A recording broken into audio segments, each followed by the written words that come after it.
प्रेम से बोलिए बृहस्पति भगवान की जय। प्यारे भक्तों, आज बृहस्पतिवार के दिन आप सभी श्रवण करेंगे बृहस्पतिवार बृहस्पति देव की व्रत कथा।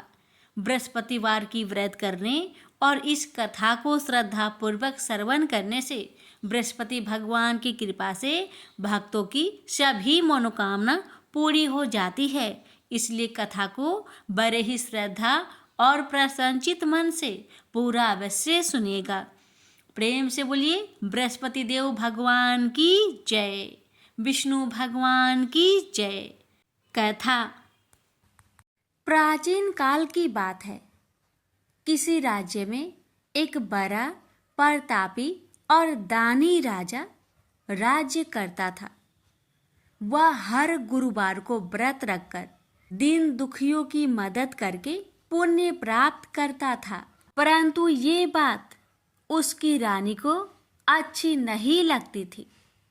वह न तो व्रत करती थी और न ही दान पुण्य में विश्वास रखती थी। इतना ही नहीं, वह राजा को भी ऐसा करने से मना करती थी। एक समय की बात है। राजा शिकार खेलने के लिए वन में गए। घर पर रानी और दासी थी। उसी समय गुरु बृहस्पति देव साधु का रूप धारण कर राजा के दरवाजे पर भिक्षा मांगने आए। साधु ने जब रानी से भिक्षा मांगी तो वह कहने लगी, हे साधु महाराज, मैं इस दान और पुण्य से तंग आ गई हूँ। आप कोई ऐसा उपाय बताएं जिससे कि सारा धन नष्ट हो जाए और मैं आराम से रह सकूं। इतना सुनकर बृहस्पति देव ने कहा, हे देवी, तुम बड़ी विचित्र हो। संतान और धन से कोई दुखी होता है।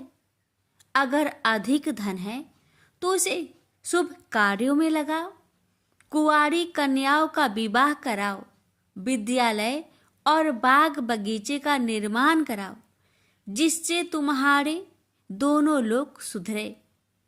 परंतु साधु की इन बातों से रानी को खुशी नहीं हुई। उसने कहा कि मुझे ऐसे धन की आवश्यकता नहीं है जिसे मैं दान दूं और जिसे संभालने में मेरा सारा समय नष्ट हो जाए।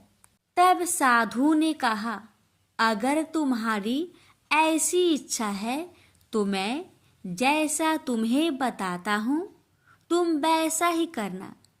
गुरुवार के दिन तुम घर को गोबर से लिपना, अपने बालों को पीली मिट्टी से धोना, राजा से हजामत बनाने को कहना, भोजन में मांस मदिरा का प्रयोग करना, कपड़े धोबी के यहाँ धुलने देना। इस प्रकार 7 बृहस्पतिवार करने से तुम्हारा समस्त धन नष्ट हो जाएगा। इतना कहकर साधु के रूप में बृहस्पति देव अंतर्ध्यान हो गए। साधु के अनुसार कई बातों को पूरा करते हुए रानी को केवल 3 बृहस्पतिवार ही बीते थे कि उसकी समस्त धन संपत्ति नष्ट हो गई। भोजन के लिए राजा का परिवार तरसने लगा। तब एक दिन राजा ने रानी से बोला कि हे रानी, तुम यहीं रहो, मैं दूसरे देश को जाता हूँ, क्योंकि यहाँ पर सभी लोग मुझे जानते हैं। इसलिए मैं कोई छोटा कार्य नहीं कर सकता। ऐसा कहकर राजा दूसरे देश चला गया। वहाँ वह जंगल से लकड़ी काट कर लाता और शहर में बेचता। इस तरह वह अपना जीवन व्यतीत करने लगा। इधर राजा के परदेश जाते ही रानी और दासी दुखी रहने लगी। एक बार जब रानी और दासी को 7 दिन तक बिना भोजन के रहना पड़ा तो रानी ने अपनी दासी से कहा, हे दासी, पासी के नगर में मेरी बहन रहती है। वह बड़ी धनवान है, तो उसके पास जा और कुछ ले आ, ताकि थोड़ी बहुत गुजर बसर हो जाए। दासी रानी की बहन के पास गई। उस दिन गुरुवार था और रानी की बहन उस समय बृहस्पतिवार व्रत की कथा सुन रही थी। दासी ने रानी की बहन को अपनी रानी का संदेश दिया, लेकिन रानी की बड़ी बहन ने कोई उत्तर नहीं दिया। जब दासी को रानी की बहन से कोई उत्तर नहीं मिला तो वह बहुत दुखी हुई और उसे क्रोध भी आया। दासी ने वापस आकर रानी को सारी बात बता दी। ये सुनकर रानी ने अपने भाग्य को कोसा। उधर रानी की बहन ने सोचा कि मेरी बहन की दासी आई थी, परंतु मैं उससे नहीं बोली, इससे वह बहुत दुखी हुई होगी। कथा सुनकर और पूजा समाप्त करके वह अपनी बहन के घर आई और कहने लगी, हे बहन, मैं बृहस्पतिवार का व्रत कर रही थी। तुम्हारी दासी मेरे घर आई थी, परंतु जब तक कथा होती है तब तक ना तो उठते हैं और ना ही बोलते हैं, इसलिए मैं नहीं बोली। बताओ दासी, क्यों आई थी? रानी बोली, बहन, तुमसे क्या छिपाऊं? हमारे घर में खाने तक को अनाज नहीं था। ऐसा कहते कहते रानी की आंखें भर आई। उसने दासी समेत पिछले 7 दिनों से भूखे रहने तक की बात अपनी बहन को विस्तार पूर्वक सुना दी। रानी की बहन बोली, देखो बहन, भगवान बृहस्पति देव सबकी मनोकामना को पूर्ण करते हैं। देखो, शायद तुम्हारे घर में अनाज रखा हो। पहले तो रानी को विश्वास नहीं हुआ, पर बहन के आग्रह करने पर उसने अपनी दासी को अंदर भेजा तो उसे सचमुच अनाज से भरा एक घड़ा मिल गया। यह देखकर दासी को बड़ी हैरानी हुई। दासी रानी से कहने लगी, हे रानी, जब हमको भोजन नहीं मिलता तो हम व्रत ही तो करते हैं, इसलिए क्यों न इनसे व्रत और कथा की विधि पूछ ली जाए ताकि हम भी व्रत कर सके। तब रानी ने अपनी बहन से बृहस्पतिवार व्रत के बारे में पूछा। उसकी बहन ने बताया, बृहस्पतिवार के व्रत में चने की दाल और मुनक्का से विष्णु भगवान का केले के जड़ में पूजन करे तथा दीपक जलाए, व्रत कथा सुने और पीला भोजन ही करे। इससे बृहस्पति देव प्रसन्न होते हैं। व्रत और पूजन विधि बताकर रानी की बहन अपने घर लौट आई। 7 दिन के बाद जब गुरुवार आया तो रानी और दासी ने व्रत रखा। घुड़सार में जाकर चना और गुड़ लेकर आई। फिर उससे केले की जड़ तथा विष्णु भगवान का पूजन किया। अब पीला भोजन कहाँ से आए? इस बात को लेकर दोनों बहुत दुखी थे। चूंकि उन्होंने व्रत रखा था, इसलिए बृहस्पति देव उनसे प्रसन्न थे। इसलिए वे एक साधारण व्यक्ति का रूप धारण कर 2 थालों में सुंदर पीला भोजन दासी को दे गए। भोजन पाकर दासी प्रसन्न हुई और फिर रानी के साथ मिलकर भोजन ग्रहण किया। उसके बाद वे सभी गुरुवार को व्रत और पूजन करने लगी। बृहस्पति भगवान की कृपा से उनके पास फिर से धन संपत्ति आ गई, परंतु रानी फिर से पहले की तरह आलस्य करने लगी। तब दासी बोली, देखो रानी, तुम पहले भी इस प्रकार आलस्य करती थी। तुम्हें धन रखने में कष्ट होता था, इस कारण सभी धन नष्ट हो गया, और अब जब भगवान बृहस्पति की कृपा से धन मिला है तो तुम्हें फिर से आलस्य होता है। रानी को समझाते हुए दासी कहती है कि बड़ी मुसीबतों के बाद हमने यह धन पाया है, इसलिए हमें दान पुण्य करना चाहिए, भूखे मनुष्य को भोजन कराना चाहिए और धन को शुभ कार्य में खर्च करना चाहिए, जिससे तुम्हारे कुल का यश बढ़ेगा, स्वर्ग की प्राप्ति होगी और पितृ प्रसन्न होंगे। दासी की बात मानकर रानी अपना धन शुभ कार्य में खर्च करने लगी, जिससे पूरे नगर में उसका यश फैलने लगा। बृहस्पतिवार व्रत कथा के बाद श्रद्धा के साथ आरती की जानी चाहिए। इसके बाद प्रसाद बांटकर उसे ग्रहण करना चाहिए। एक दिन राजा दुखी होकर जंगल में एक पेड़ के नीचे आसन जमाकर बैठ गया। वह अपनी दशा को याद करके व्याकुल होने लगा। बृहस्पतिवार का दिन था। एकाएक उसने देखा कि निर्जन वन में एक साधु प्रकट हुए। वह साधु भेष में स्वयं बृहस्पति देवता थे। लकड़हारे के सामने आकर बोले, हे लकड़हारे, इस सुनसान जंगल में तू चिंता मग्न क्यों बैठा है? लकड़हारे ने दोनों हाथ जोड़कर प्रणाम किया और उत्तर दिया, महात्मा जी, आप सब कुछ जानते हैं, मैं क्या कहूँ? यह कहकर रोने लगा और साधु को अपनी आत्मकथा सुनाई। महात्मा जी ने कहा, तुम्हारी स्त्री ने बृहस्पति के दिन बृहस्पति भगवान का निरादर किया है, जिसके कारण रुष्ट होकर उन्होंने तुम्हारी यह दशा कर दी।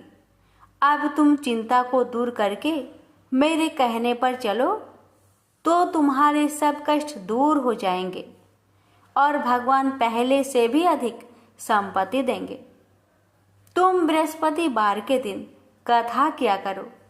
2 पैसे के चने मुनक्का लाकर उसका प्रसाद बनाओ और शुद्ध जल से लोटे में शक्कर मिलाकर अमृत तैयार करो। कथा के पश्चात अपने सारे परिवार और सुनने वाले प्रेमियों में अमृत व प्रसाद बांटकर आप भी ग्रहण करो। ऐसा करने से भगवान तुम्हारी सब मनोकामनाएं पूरी करेंगे। साधु के ऐसे वचन सुनकर लकड़हारा बोला, हे प्रभु, मुझे लकड़ी बेचकर इतना पैसा नहीं मिलता जिससे भोजन के उपरांत कुछ बचा सकूं।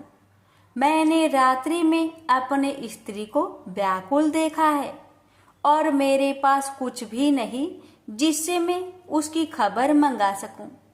साधु ने कहा, हे लकड़हारे, तुम किसी बात की चिंता मत करो। बृहस्पति के दिन तुम रोजाना की तरह लकड़ियां लेकर शहर को जाओ। तुम्हारे रोज से दुगुना धन प्राप्त होगा, जिससे तुम भली भांति भोजन कर लोगे तथा बृहस्पति देव की पूजा का सामान भी आ जाएगा। इतना कहकर साधु अंतर्ध्यान हो गए। धीरे धीरे समय व्यतीत होने पर फिर वही बृहस्पतिवार का दिन आया। लकड़हारा जंगल से लकड़ी काटकर किसी शहर में बेचने गया। उसे उस दिन और दिन से अधिक पैसा मिला। राजा ने चना गुड़ आदि लाकर गुरुवार का व्रत किया। उस दिन से उसके सभी कलेश दूर हुए। परंतु जब दोबारा गुरुवार का दिन आया तो बृहस्पतिवार का व्रत करना भूल गया। इस कारण बृहस्पति भगवान नाराज हो गए।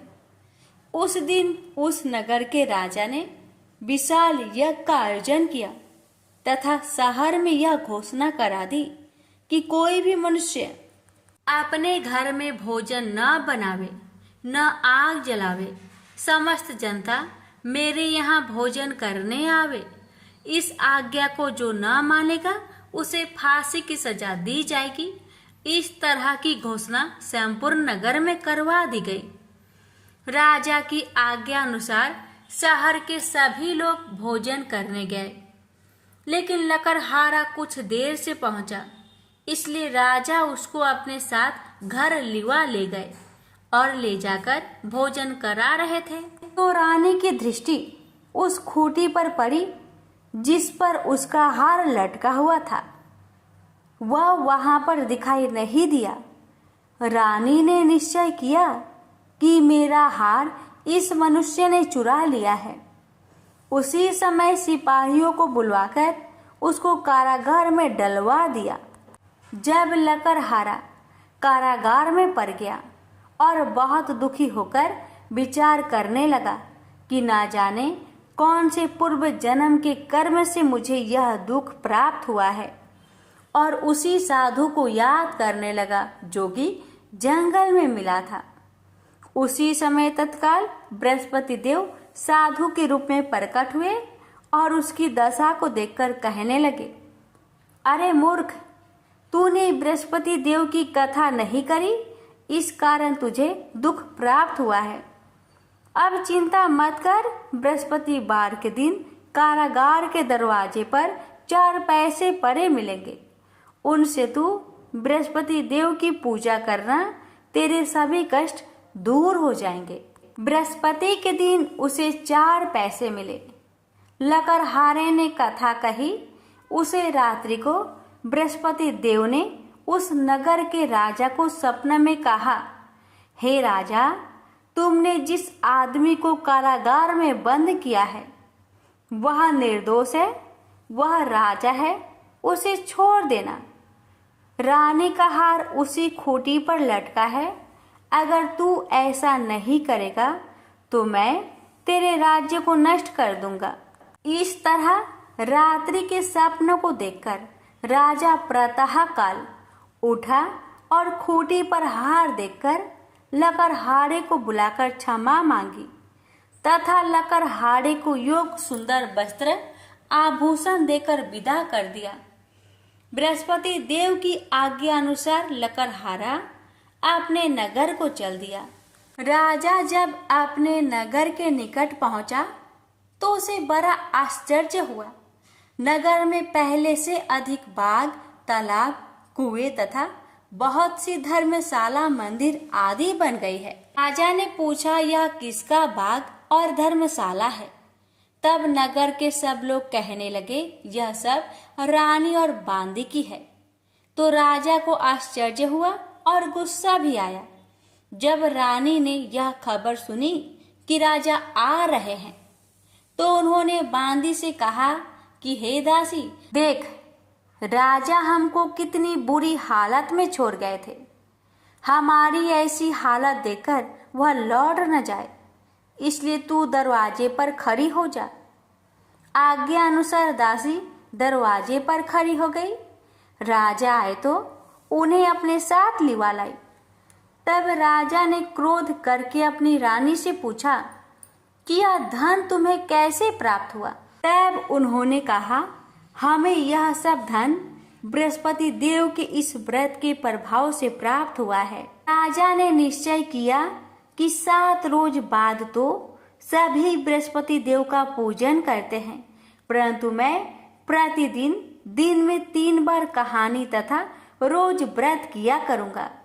अब हर समय राजा ने दुपट्टे में चने की दाल बांधी रहती तथा दिन में 3 बार कहानी कहता। एक रोज राजा ने विचार किया कि चलो अपनी बहन के यहाँ हो आवे।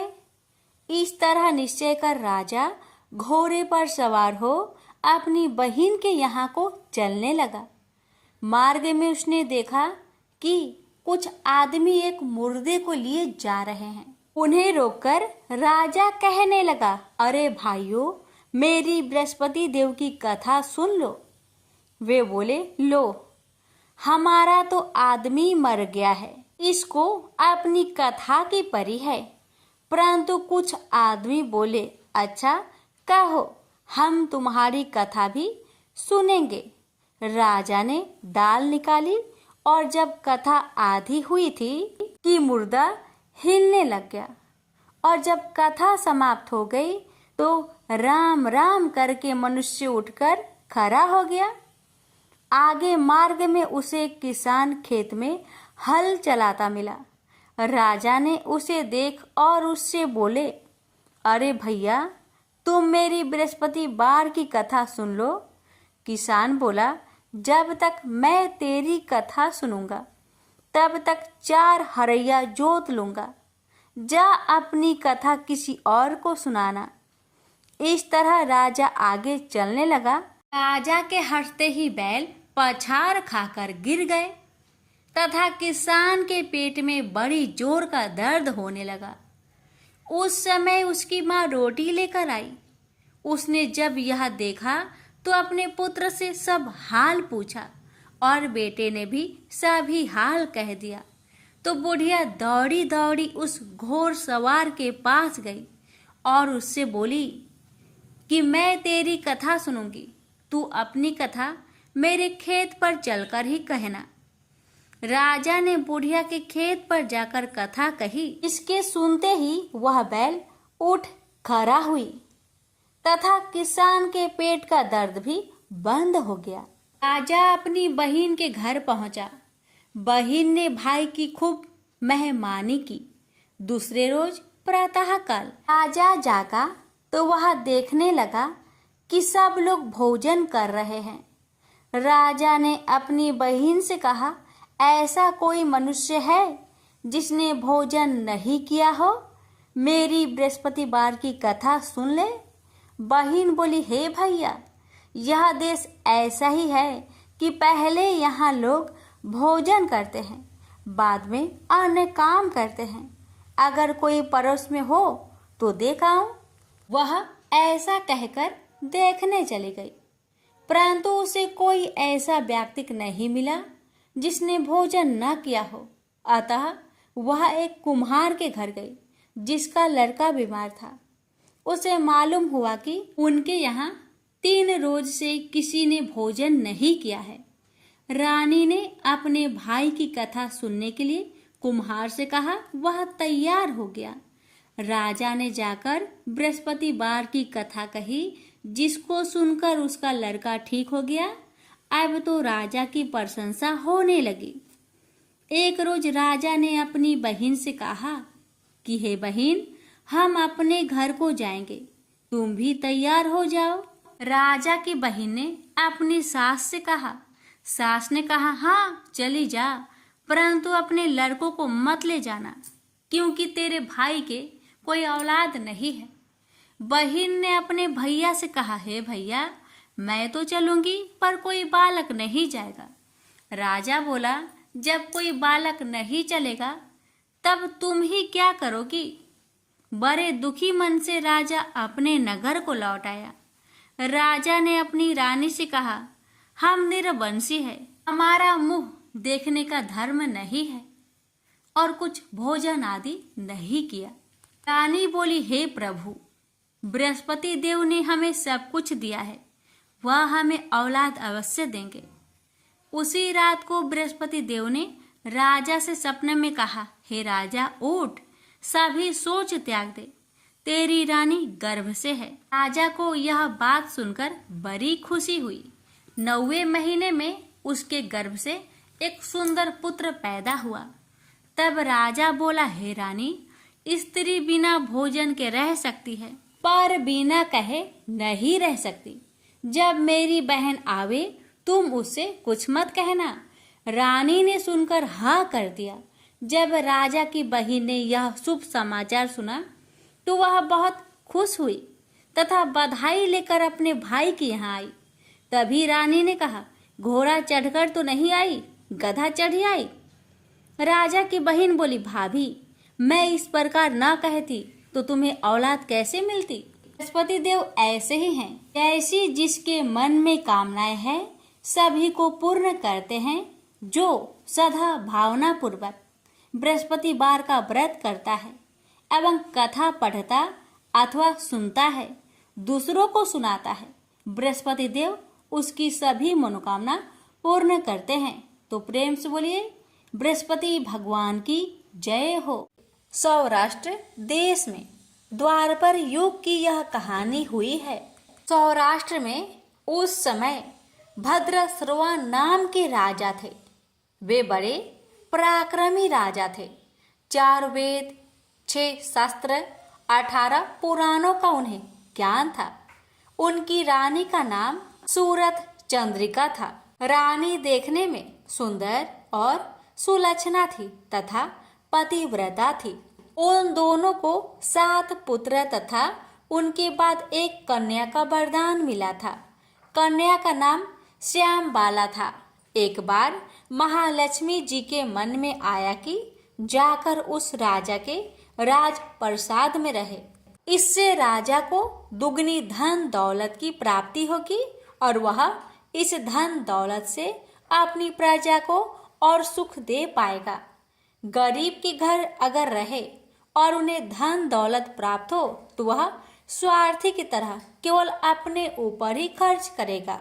यह सोचकर श्री महालक्ष्मी जी ने बूढ़ी ब्राह्मण स्त्री का रूप धारण किया। हाथ में लाठी लिए लाठी के सहारे रानी के द्वार तक पहुंची।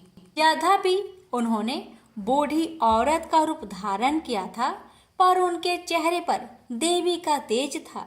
उन्हें देखते ही एक दासी सामने आई। उसने इनका नाम, धाम, काम, धर्म पूछ डाला। वृद्ध ब्राह्मण का रूप धारित माता लक्ष्मी ने कहा, बालिके, मेरा नाम कमला है। मेरे पति का नाम भुवनेश है। हम द्वारिका में रहते हैं। तुम्हारी रानी पिछले जन्म में एक वैश्य की पत्नी थी। वह वैश्य गरीब था। दरिद्रता के कारण हर रोज घर में झगड़े होते थे तथा उसका पति रोज उसे मारता था।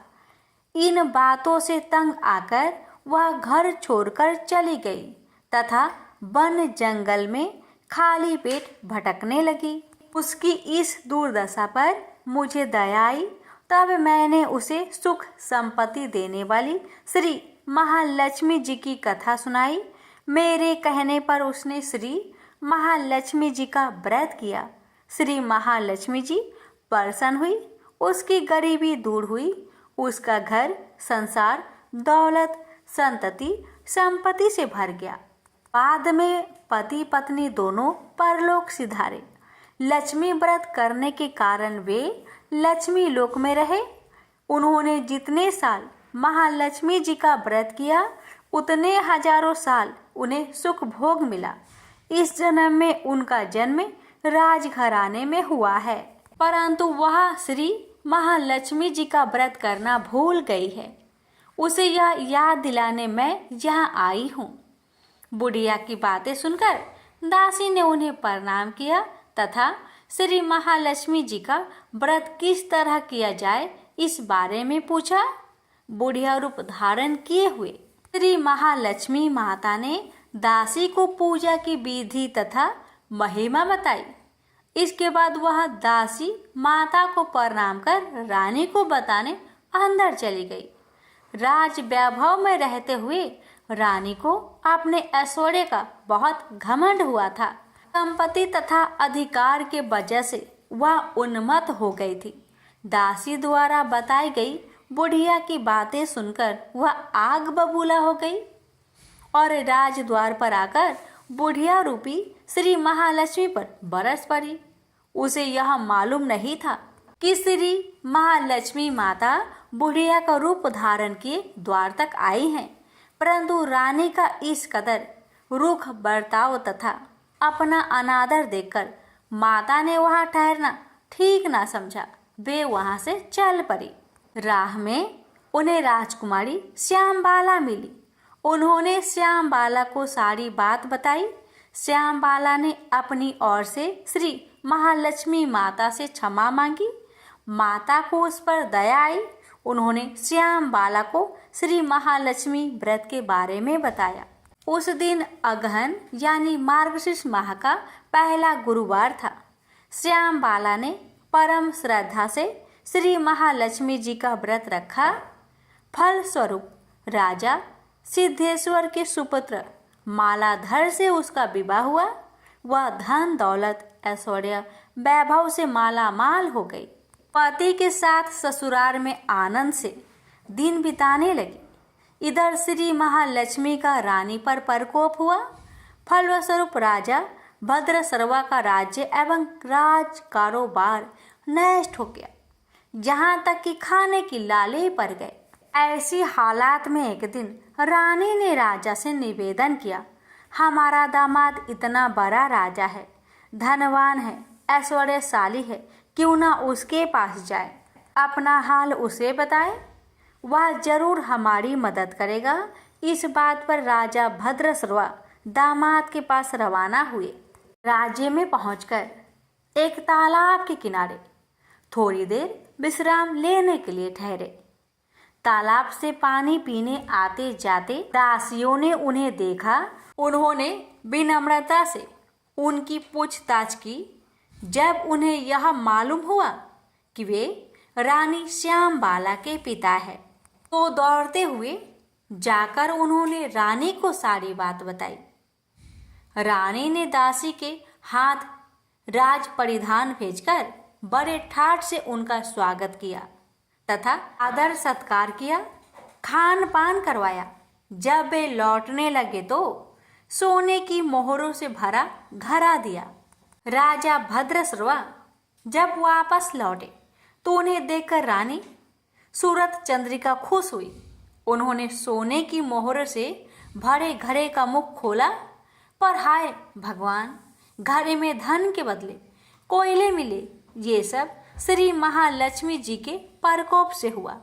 इस प्रकार दुर्दशा में और कई दिन बीत गए। इस बार रानी स्वयं अपनी कन्या के पास गई। वह दिन अगहन माह का अंतिम गुरुवार था। श्यामबाला ने श्री महालक्ष्मी का व्रत किया, पूजा की, अपनी माता से भी व्रत करवाया। इसके बाद रानी अपने घर आई। श्री महालक्ष्मी का व्रत रखने पर उसे फिर से अपना राजपाट, धन दौलत, ऐश्वर्य प्राप्त हुआ। वह फिर से सुख शांति आनंदमय जीवन बिताने लगी। कुछ दिनों बाद राजकन्या श्यामबाला अपने पिता के घर आई। उसे अपने घर देखकर सूरत चंद्रिका को पुरानी बातें याद आई।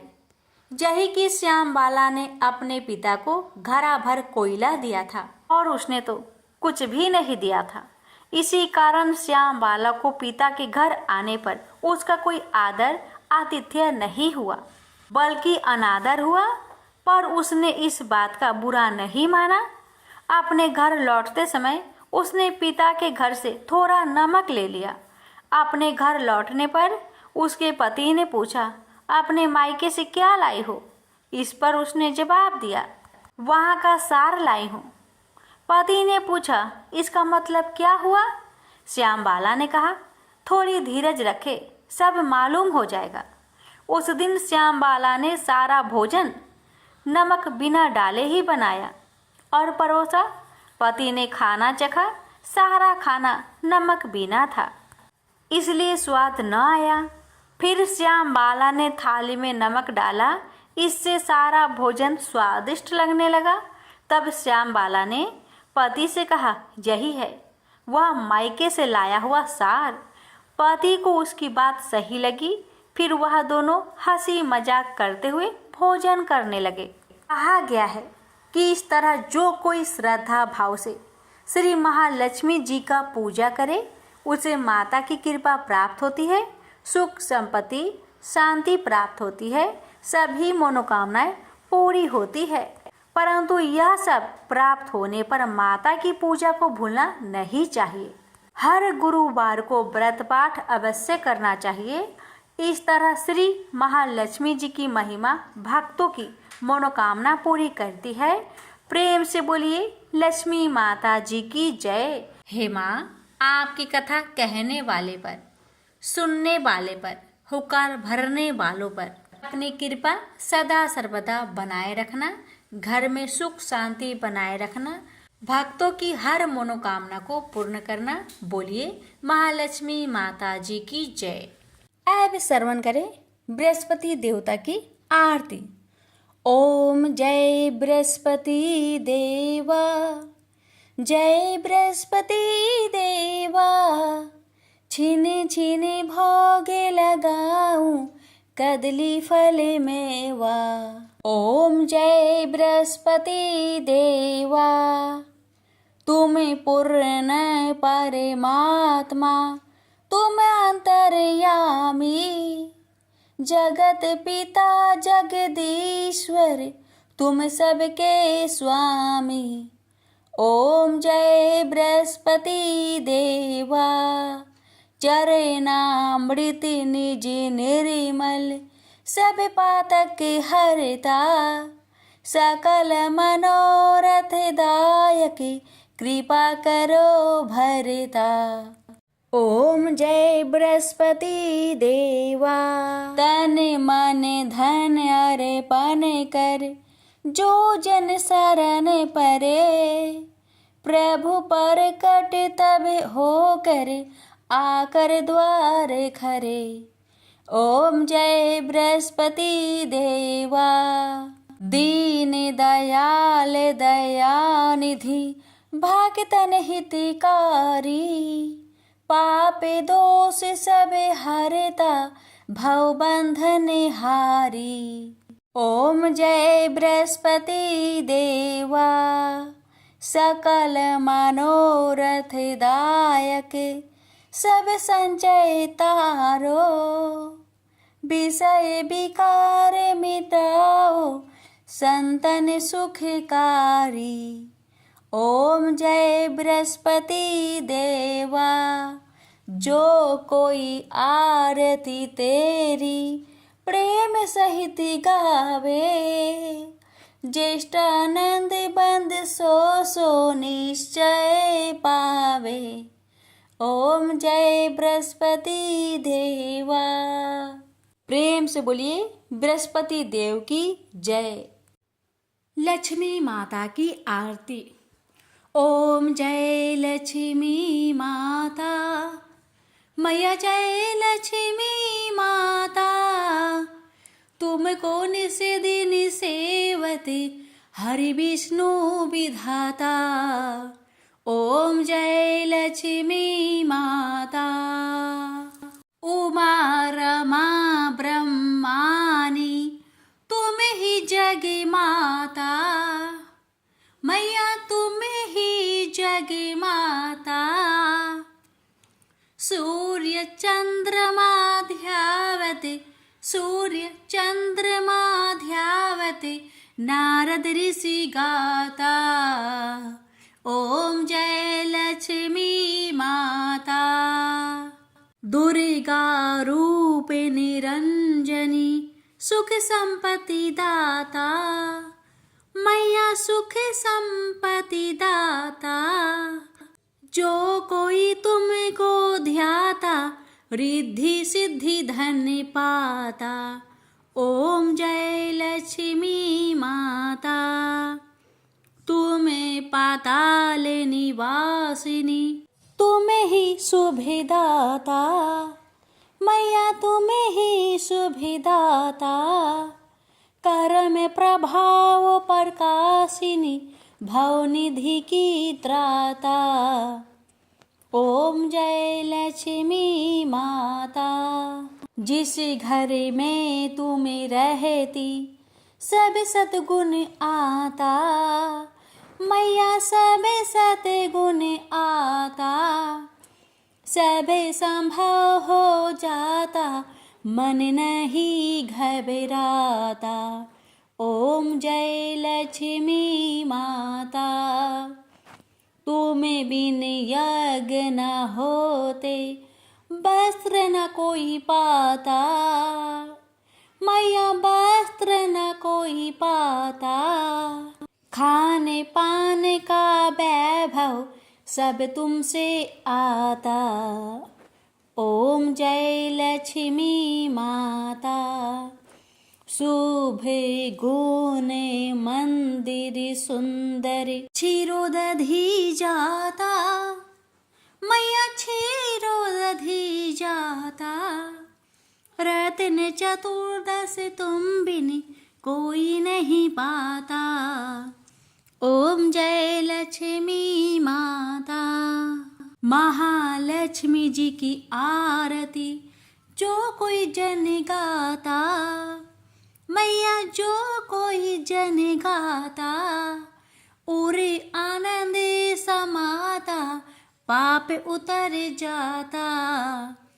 ओम जय लक्ष्मी माता, ओम जय लक्ष्मी माता, मैया जय लक्ष्मी माता, तुमको निस दिन सेवते हरि विष्णु विधाता।